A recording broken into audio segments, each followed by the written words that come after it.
வன்புலி போல் வாகனத்தில் வாழையாறு வழி கடந்து சேர நாடு தாம் புகுந்து சேருமிடம் தான் நினைச்சு காந்தமல ஜோதியானவா எங்க காவலாக வந்து சேரப்பா.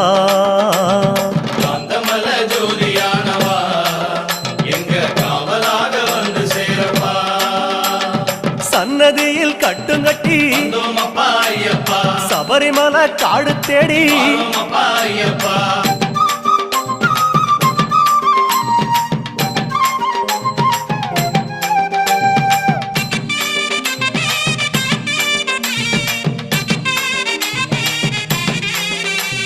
வழியில் பல ஆலயங்கள் வணக்கம் பல சொல்லிக்கிட்டு பச்சை பசல் தோட்டமெல்லாம்